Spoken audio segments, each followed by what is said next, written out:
রাধে রাধে বন্ধুরা, welcome to my channel. তো এই যে এখন 4:45 বাজে। তো বাইরের গন্ধতেই মনে হচ্ছে যে মায়ের আগমন, পুজো পুজো ভাব বাইরেটা পুরো। তো এই যে মন্দিরে চলে এসেছি।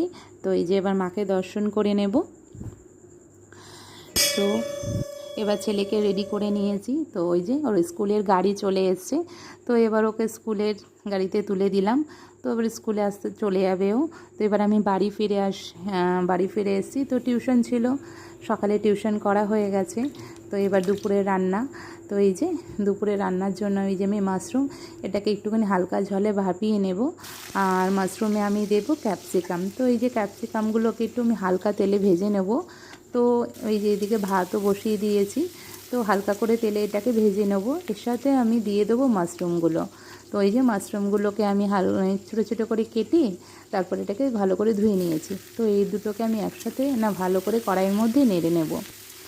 তো ক্যাপসিকাম আর এই যে মাশরুম, এই দুটোকে একটু ভেজে নেব। তো মাশরুম থেকে একটু জল বেরিয়েছে। তো এটাকে আমি এবার অন্য পাত্রে ঢেলে নিয়েছি। তো কড়াই গরম হয়ে গেছে, এতে আমি মশলা দিয়ে নিয়েছি।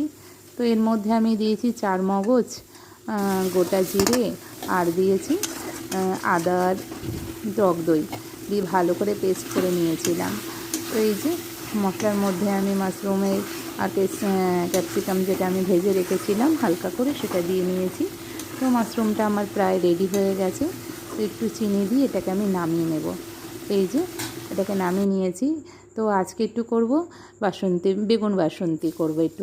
তার জন্য আমি বেগুনগুলোকে হালকা করে একটু ভেজে নিয়েছি। কড়াইতে গোটা গরম মশলা দিয়ে নিয়েছি। দিয়ে এবার তো মশলার মধ্যে আমি পোস্ত দিয়েছি, আদা দিয়েছিলাম, আর একটু টক দই ভালো করে মিক্সার একটু পেস্ট করে দিয়েছি। তো এই যে এবার আমি বেগুনগুলোকেও দিয়ে নিয়েছি আর ওপর থেকে একটু ধনেপাতা ছড়িয়ে দিয়েছি। তো এই যে আমার বাসন্তী বেগুন তৈরি হয়ে গেছে। তো এই যে দুপুরে পরিবেশনের জন্য আমরা বসে পড়েছি। তো এই যে একটু ডালও বানিয়েছিলাম পেঁপে দিয়ে।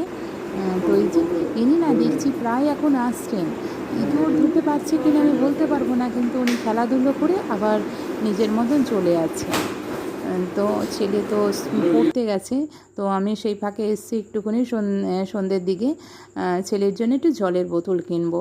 উনি জলের বোতলটা হারিয়ে ফেলেছে, আর ঘরে কোনো এক্সট্রা বোতলও এখন আর নেই। তার জন্য এখানে এসেছিলাম একটু বোতল কেনার জন্য। আর এই যে একটা হাঁস দেখতে পেলাম। তো হাঁসটা খুবই সুন্দর, কিন্তু দামটাও খুব সুন্দর, অনেক দাম এটার। তো এই যে আর একজন এই যে মিনি, সেও ছিল। তো একই সমান দুটোরই দাম। তো বাড়িতে এসেছি। এবার বাড়িতে এসে এই যে রাতের হলো খাবার বানিয়ে নিয়েছিলাম। মাশরুমটা তো দুপুরেই বানিয়েছি, তার সাথে একটু পরোটা করে নিয়েছিলাম। তো ভিডিওটা বন্ধুরা আমি এখানেই শেষ করছি। ভিডিওটা ভালো লাগলে অবশ্যই একটা লাইক করে দেবেন। ধন্যবাদ।